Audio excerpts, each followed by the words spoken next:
everyone, welcome back to my channel. I'm Farah and this is the start of a new reading vlog for the month of March. I'm just out here today on a beautiful walk. It feels really warm to me. It's like about 46 degrees, which is probably normally pretty cold, but just based on the weather we've had, it just feels so warm. And I feel the sun and it's just, yeah, it's so beautiful to be out here. We still have snow on the ground. Obviously, we probably will on and off for another month or so, but I just want to check in and share with you guys some things that I started reading. So I just started a new audiobook called Migrations by Charlotte McCulley. I don't think that's really her name, but I'll put a picture of it right here. But this is just one I happened to notice on a whim. I think I saw it on the Goodreads, one of the nominations for Best Fiction Book of the Year, and I decided it looked right up my alley. It basically tells the story of this woman named Franny, who's an Irish Australian woman. She is an avid ornithologist. I don't think she's officially has the degree. I don't know yet, but she's really just absolutely obsessed with and in love with birds, especially Arctic terns. And it's a single point of view with a dual timeline. So we're getting the present day, which is set in the near future in kind of an environmentally apocalyptic world where all the animals are gone. A lot of species are extinct, and the only animals that are left are ones that are being farmed, like cows and pigs and goats and sheep. But unfortunately, almost all of the wild animals are gone or have gone extinct due to climate change and the environment. So it's a mood. The book already is such a mood. First of all, the audio narration is beautiful. The woman doing the narrating has a gorgeous, slightly Irish accent, but she also changes accents a few times within the book. Her voice is just beautiful to listen to. But the writing, you guys, I'm about halfway through already, and I cannot get over how gorgeous the writing is. It's really beautiful. And the book, there's so much feeling within the book. I don't know how to describe it, but it's just such a feeling style book where we're really getting a lot of on-page emotions and processing of thoughts, and it's very poetic and lyrical. I just think the writing is absolutely beautiful, and I definitely want to pick up a hard copy of this so that I can have it and read it physically. I am finding that when I do audio, sometimes I miss a couple things, like some details, if I go in and out of paying attention to it. So I definitely want to physically read this book when I'm done with the audio. But basically, it follows this woman named Franny who she has a very dark and mysterious past. Something horrific happened, a crime. We're flashing back to after whatever happened, and she went to prison for a little while. But in the present day, she is kind of running around. She's following and studying the Arctic tern migration because this small group of Arctic terns are all that's left of the whole population, and this might be their very last migration.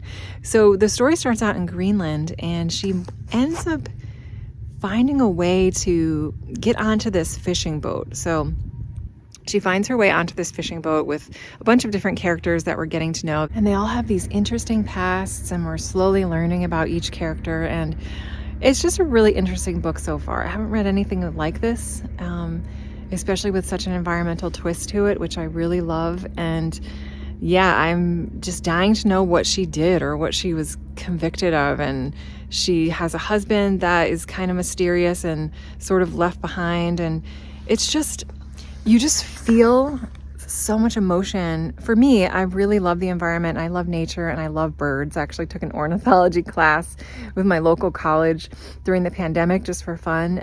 So I think if you're interested in nature and climate and birds especially, you really would like this book. But the writing just in general has been really beautiful. So I'm really enjoying that so far. And I am outside here today and it's so quiet. There's no birds. It's just so quiet and peaceful. I love it. So I'm gonna keep going with my walk and then I'll check in with you guys soon.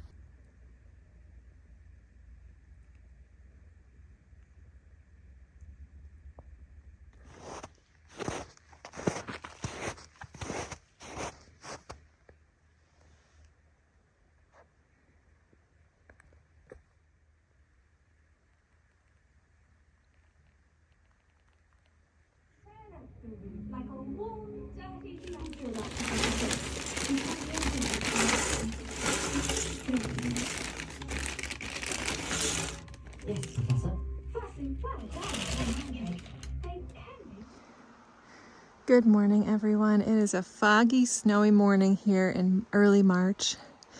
And this view always like really plays with my eyes a lot because it's usually so clear and expansive back here. But as you can see, it's just like this wall of fog up above that hill. And yeah, March is always an interesting month. We get snow and then it starts to melt, and then we get snow and it starts to melt. And this pattern usually carries on through April. I'm up in upstate New York, but I'm also sort of in an elevated area. So I feel like spring happens all around us and we're in this little pocket of winter for a long time. So this definitely kind of describes my mood today. I'm just feeling a little down, feeling a little discouraged.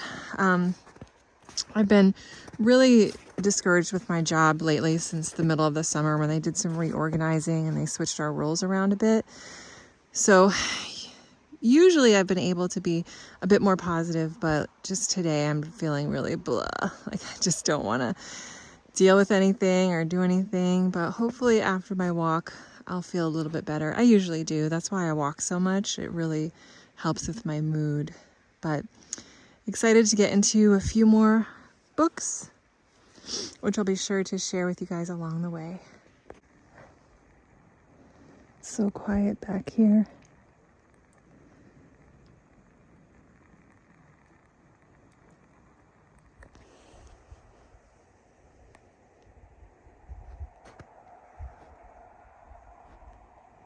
It's so weird. I feel like I'm just under this dome.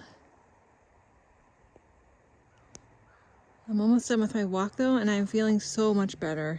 It works every time. Okay guys, it's the next day and just wanted to show you a contrast and what it looks like back here. Today is a beautiful, crisp, sunny morning. And I don't think it's coming up on camera. I wish you could see it in person, but the snow is sparkling like there's millions of diamonds in it. It's so beautiful. Oh, I wish it would show up better on the video, but it's so pretty in real life.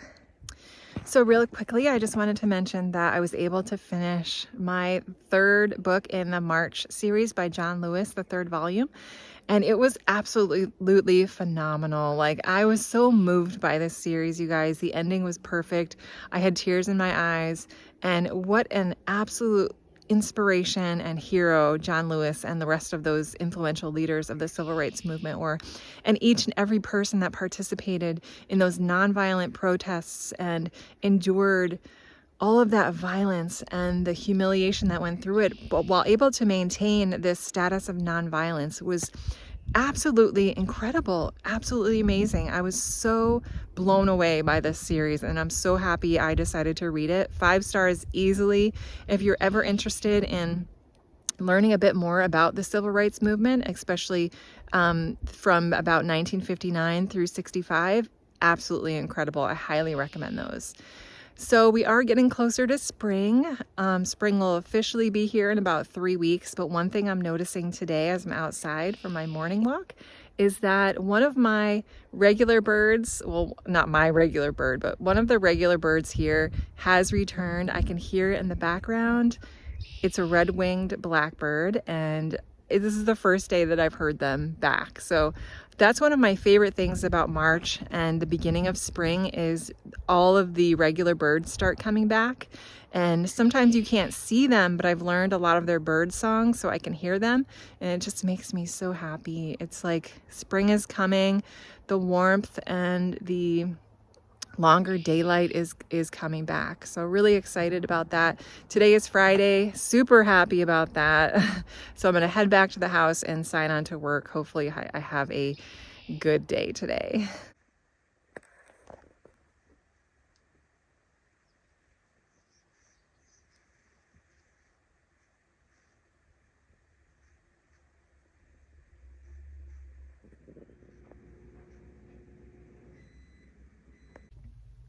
Hey guys, just wanted to pop on for another quick update. I finished 2 books Actually, I finished 3, so I just wanted to give you really quick thoughts on them.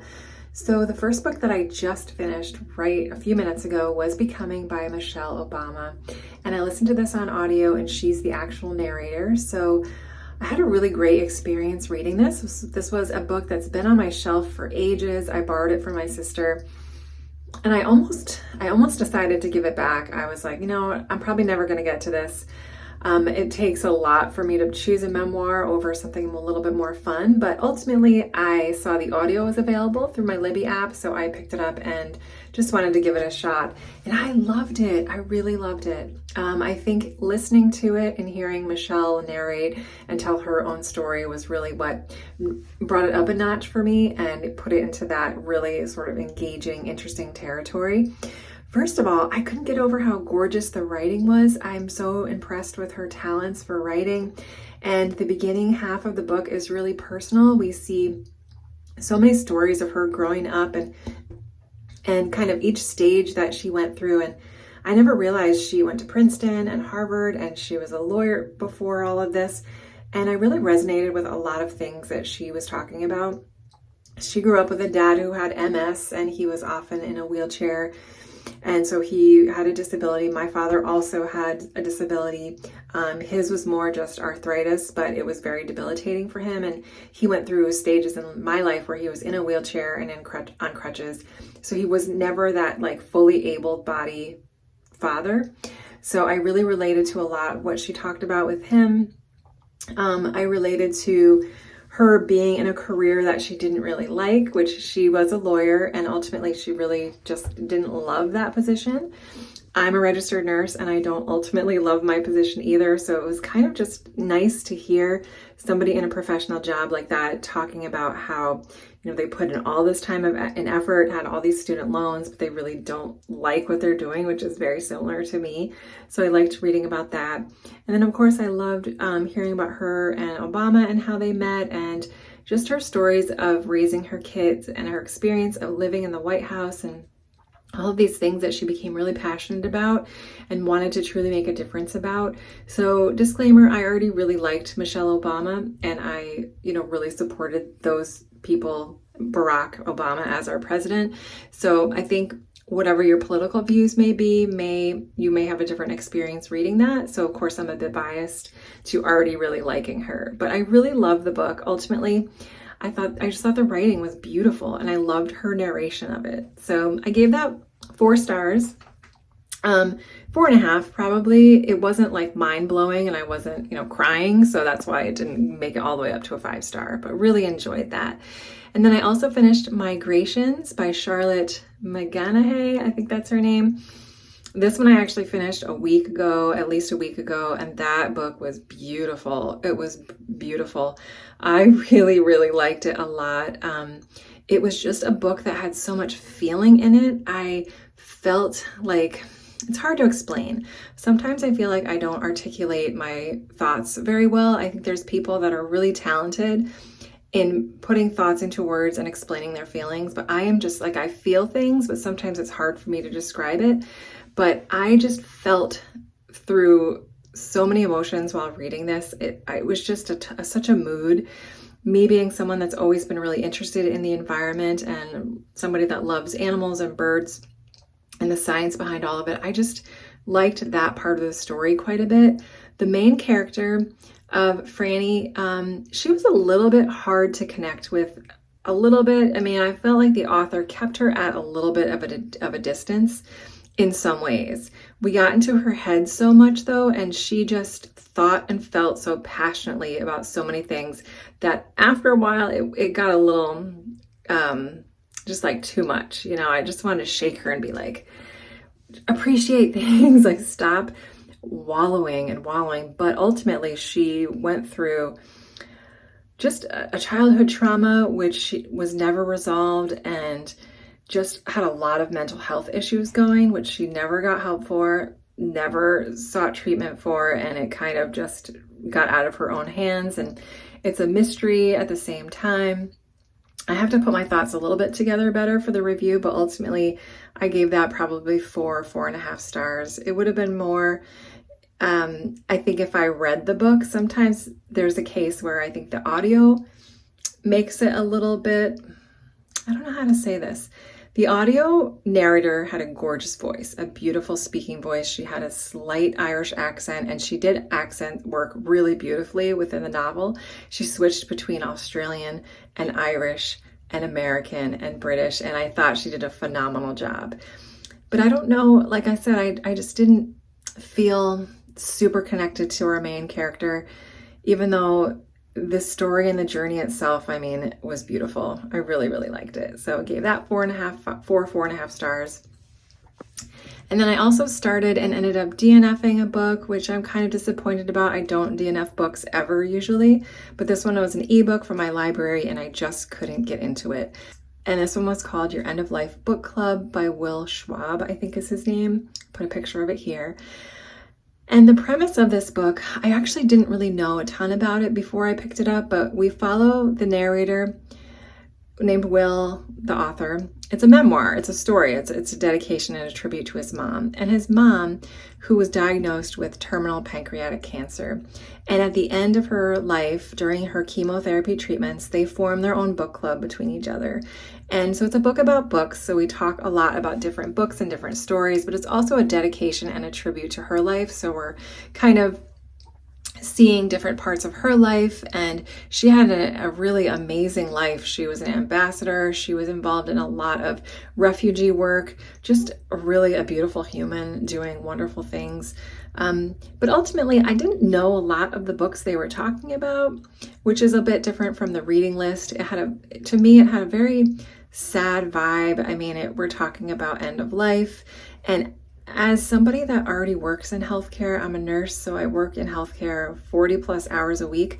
I just could not get in the mood to pick this book up. And that's really the only reason why I decided to put it down, because I'm in a place right now with my job where I'm very stressed out and I'm very burnt out. And to just have my spare time reading about people with terminal cancer and end of life, it was just too much for me. I just can't do it. I need to have some break from it all. But so ultimately I did DNF that, but I think overall the writing style was really nice and the premise of the book was really nice, and I may pick it back up again in the future.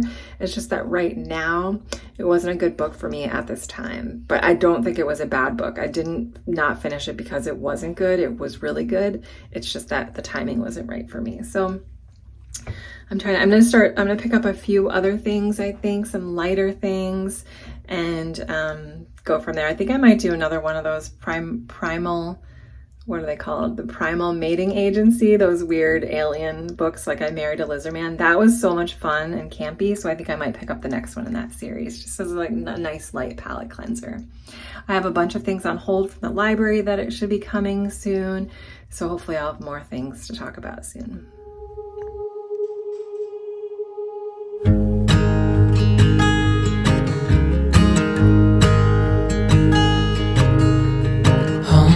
Child, I know you're hurt and you can't let go. It's not your fault and you don't deserve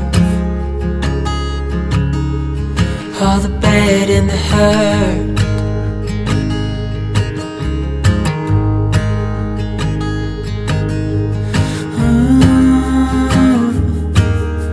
I know you tried so hard.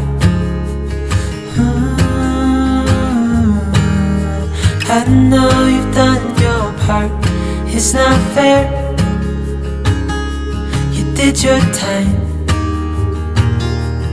How much longer will you suffer in this life? But don't give up. Just hold on tight. It'll be alright.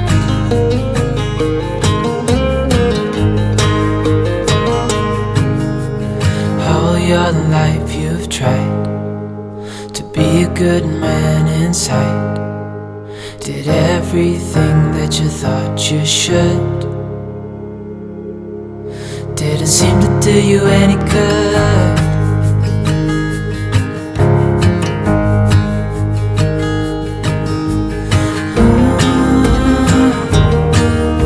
I know you've tried tried so hard. I know you've done your part.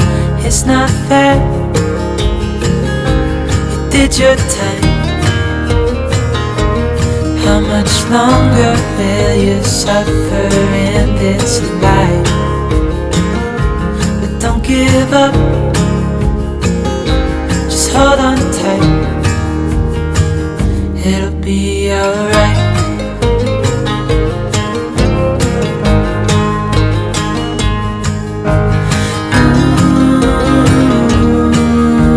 I know you tried so hard. I know you've done your part. It's not fair. You did your time. How much longer will you suffer in this life? But don't give up. Just hold on tight. It'll be alright.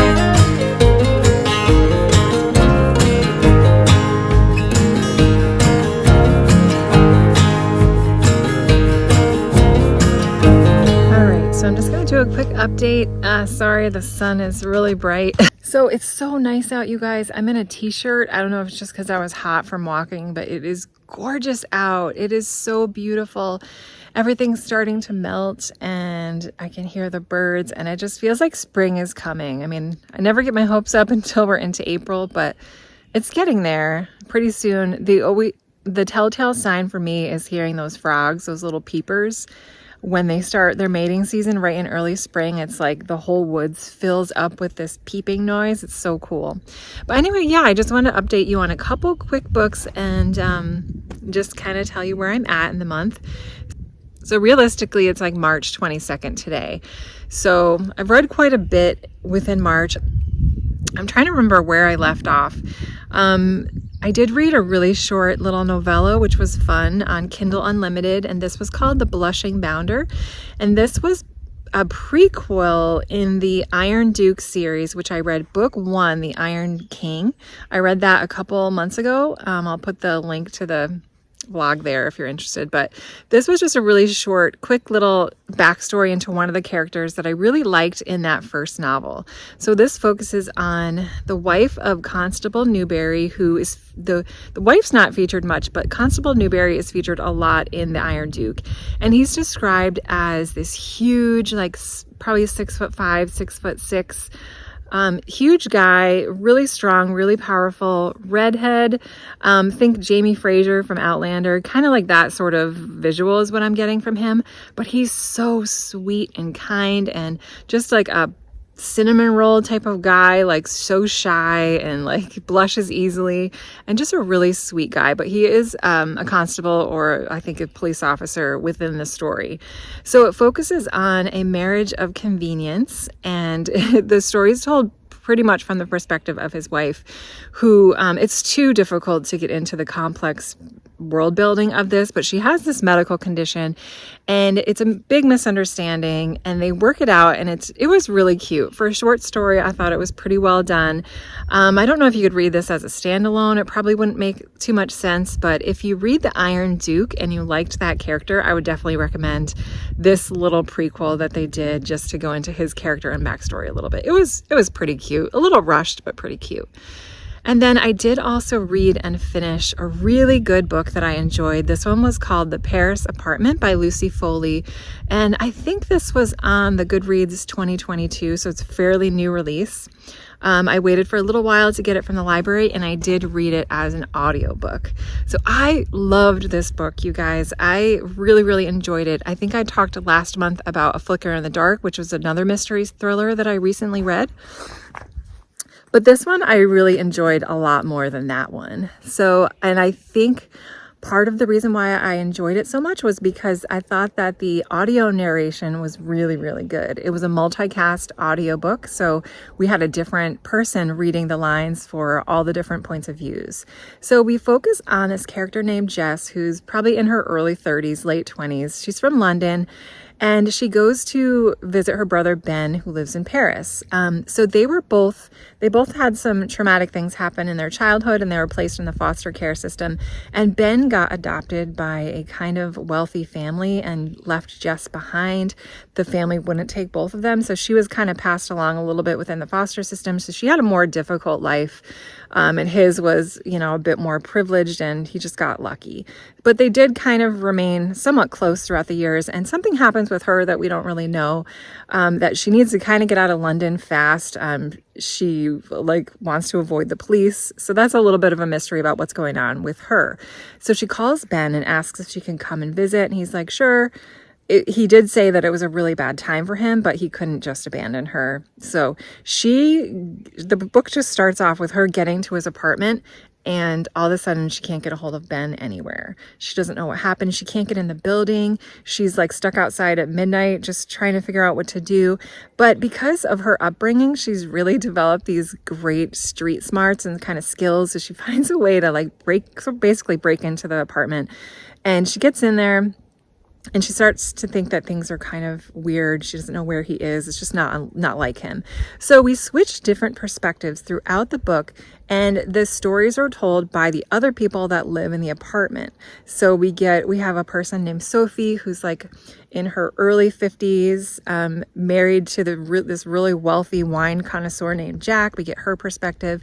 We get the perspective of 19-year-old Mimi, who is this really kind of sweet, innocent, young Parisian girl, very sheltered. But we can see right away that she's very, she's sort of unraveled a bit and real high anxiety. But the voice actor that did her did such a great job portraying her, I really felt. And then we have the perspective of Nick, who was Ben's friend. He is from London also, so we get his perspective. And then we also get the concierge, which is kind of the help that lives in the apartment and does all the maintenance type of stuff. She's an older woman. So I thought the audio cast did a phenomenal job portraying everybody. And throughout the book, I was just what is going on? I felt like it was a pretty unique type of mystery. It was kind of like a locked room. Who did it? Everybody seems to know something, and we just I didn't figure it out, which is kind of fun. I mean, I kind of figured it out a little bit, but I didn't figure out exactly how everything went down. So really enjoyed this. I did read some reviews where people said they didn't connect to the characters really well, or they found the characters really unlikable or boring, or the story itself was slow paced. But I think that by reading the audio, it really just connected everybody to me, and it gave everybody such a unique voice and personality that I highly recommend the audio for this. Really enjoyed it. The Paris Apartment by Lucy Foley, and I'm definitely interested in checking out her other book that was really popular. I think it was called The Guest List, so that'll definitely be on my radar at some point as well. So I think I gave that 4.5 stars. I liked it a lot. And then I also just started a new audiobook called 123 by Lori Francel, I think that's her name. This I just picked randomly off of the Goodreads, one of the popular ones, I think from 2021 maybe. And we follow, I think this is just kind of a general fiction, domestic fiction type of book, and with an Erin Brockovich type of theme. So we follow these 3 triplets named Mab, Monday, and Mirabelle, and they live in this town that has this weird thing going on that's not fully disclosed yet.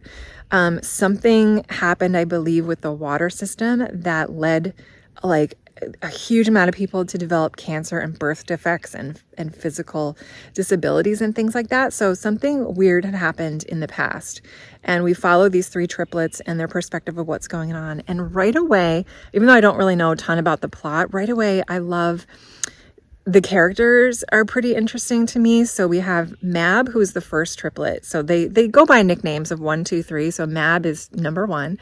And she's described as really pretty, really intelligent, and she's kind of described as your average normal teenager. So there's nothing really unique or special about her. She's just kind of is who she is.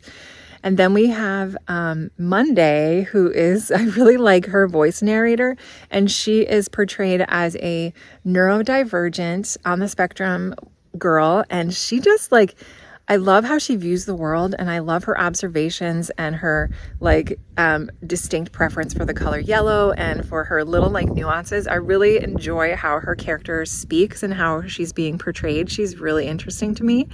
And then we have Mirabelle, who we're not fully disclosed what had happened to her, but I believe it sounds a bit like she has cerebral palsy, or she was born with cerebral palsy.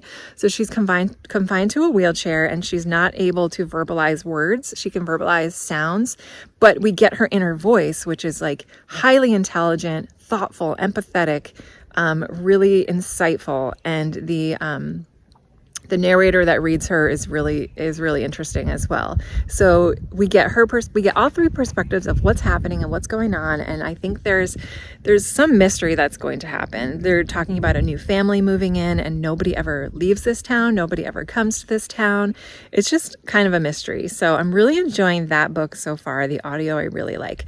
My one criticism is I do feel like 1 and 3, so Mab and Mirabelle's voices sound a little bit alike in terms of the actress portraying them, even though it is 3 different people. So if I didn't pay attention, I couldn't tell who's who. Monday is really distinct. So hopefully as the book goes on, I'll be able to figure out them without just double checking the chapters. So really enjoying that. And yeah, just excited for all the books. I have a ton of books on hold from the library that are starting to filter in. So yeah, I'm still wrapping up There Once Was a War by John Steinbeck. I think I'm going to finish that today. I have 10 pages left, and then I'm going to read the introduction, which I always save for last when I read classics because I don't want any spoilers, and I like to have something to read when I'm done to just give me more, I guess. So I should be finishing that today. And then I have a couple books on the radar coming up, which I will talk about in my next vlog. So I think I'm going to wrap this one up today. Give you one last look at this beautiful winter woods. This is a wood duck nesting box that my uncle put in to hopefully attract some nice areas for the ducks when they come back. I'm probably not doing them any favors by standing here, but yeah, just beautiful pond, beautiful woods. I know that winter's coming to an end, so I'm just trying to soak up the last bit of this gorgeous snow and ice. Here, I'll give you another look. Here's a look at the pond that I was looking at while I was talking to you guys. So we can see the edges are starting to melt, and yeah, we're getting there. I always am a little bit sad to see winter leave because winter is it's the time where I feel the safest in the woods. I don't know if that makes sense. It's just that I don't tend to come in the woods a lot during the spring, summer, and fall because here in upstate New York, we do have an issue with ticks and they just make me nervous. So I tend to just be really careful. But in the winter, I just can go all out and enjoy the woods, without worrying too much. So thank you guys so much for watching my vlog. I really appreciate it. I hope you're out there enjoying the beautiful sun if you're able to, and I will talk to you guys soon.